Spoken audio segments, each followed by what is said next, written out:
আজ একটু অন্যরকম ভাবে আপনাদের সামনে ভিডিওটা নিয়ে এলাম। সামনে নীলষষ্ঠী আসছে, আমরা অনেকেই কিন্তু নীলষষ্ঠীর উপোস করি। নীলষষ্ঠী উপলক্ষে এরকম একটা রেসিপি আপনাদের সাথে শেয়ার করছি, সাবুদানার পরোটা। তাহলে চলুন দেখে নিই সাবুদানার পরোটা বানাতে আমি কি কি জোগাড় করে নিলাম।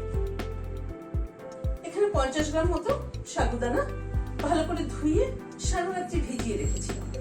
ভেজানোটা কিন্তু একটুখানি ছড়ানো, এরকম ছড়ানো বাটিতে ভেজানোটা করতে হবে, কারণ সাবুদানা সবসময় একটুখানি ভিজবে, অথচ গায়ে গায়ে লেগে যাবে না।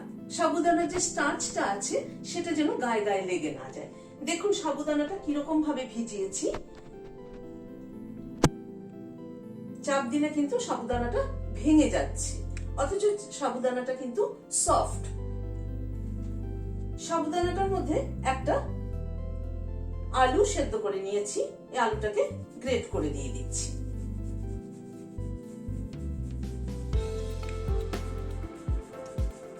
হাফ চামচ নুন দিলাম।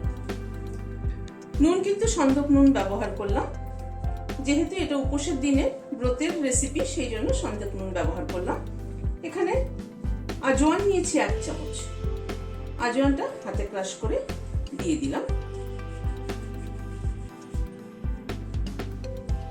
1 চামচ জিরে দিয়ে দিলাম। একটা কাঁচা লঙ্কা কুচি করে দিয়ে দিলাম, ঝালটা যে যেরকম খাবে সেই অনুযায়ী দেবেন। 1 টুকরো আদাকে মিহি করে কুচিয়ে নিয়েছি। এখানে 1 চামচ মতো, 4 চামচের 1 চামচ মতো আদা কুচি আছে। খানিকটা ধনে পাতা কুচি দিয়ে দিলাম। এখানে খানিকটা রোস্টেড পিনাট নিয়েছি। রোস্টেড পিনাটটা এই হামাল দিস্তা একটা নিলাম, হামাল দিস্তার মধ্যে দিয়ে এটাকে হাফ ক্রাশ করে নিচ্ছি।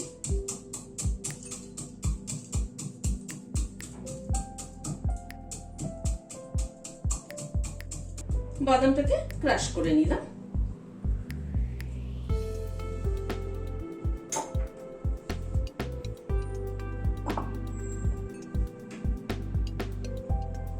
বাদামের গুঁড়োটা ঢেলে দিলাম।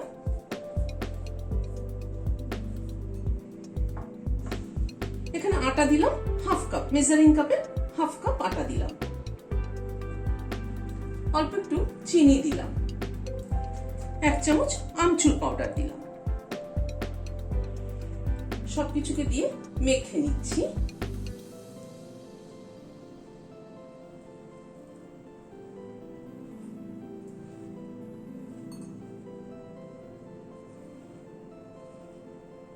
এক চামচ মতো হোয়াইট অয়েল দিচ্ছি।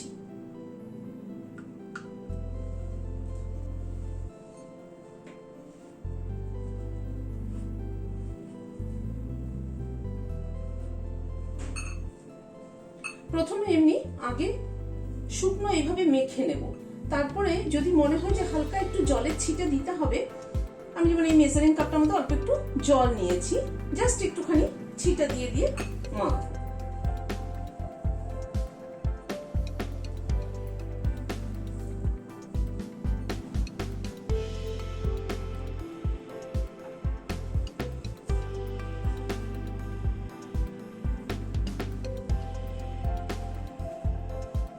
আর কিন্তু লাগবে না জল, জাস্ট আমি হাতে কোষ করে দুবার একটুখানি কয়েক ড্রপ জল দিয়েছি।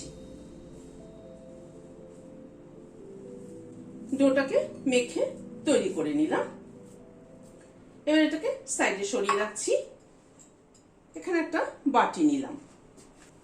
এই সাবুদানার পরোটাটা খাওয়ার জন্য একটা রায়তা বানিয়ে নিচ্ছি।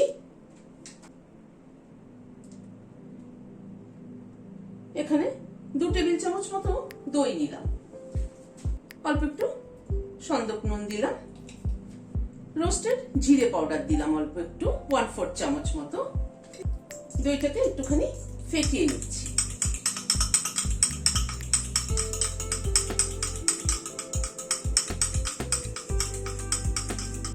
সামান্য একটু চিনি দিলাম।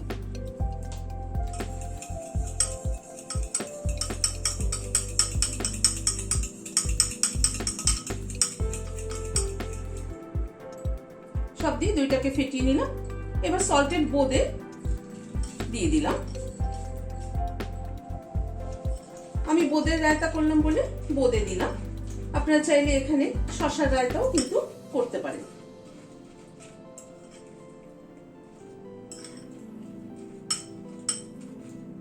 রায়তাটা রেডি করে নিলাম। এবার ডোটার থেকে খানিকটা তুলে নিচ্ছি।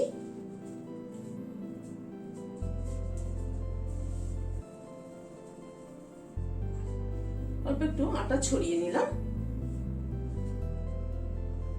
হাত দিয়ে একটু চেপে চেপে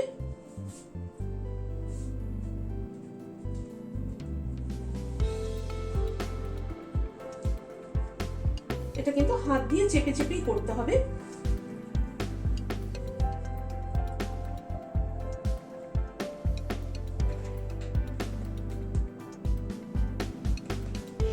এরকম করে হাত দিয়ে চেপে চেপে তৈরি করে নিতে হবে। সাইডটা একটুখানি ফেটে যাবে, তাতে কোনো অসুবিধা নেই, একটুখানি হাত দিয়ে একটুখানি চেপে দিলেই হবে।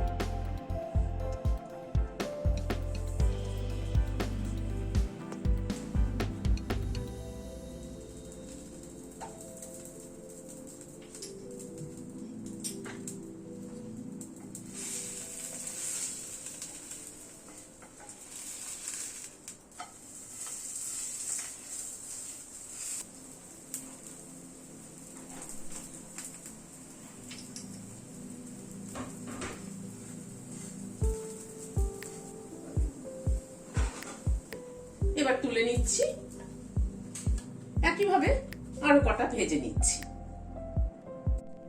আজকের এই রেসিপিটি আপনাদের কেমন লাগলো আমাকে কমেন্ট বক্সে জানাবেন।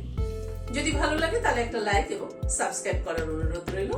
আর পাশের যে বেলের সিম্বলটা আছে সেটা কিন্তু অবশ্যই প্রেস করবেন, যাতে আমার পরবর্তী ভিডিওর নোটিফিকেশন আপনাদের কাছে আগে পৌঁছে যায়। আজ তাহলে এখানে শেষ করছি। নমস্কার।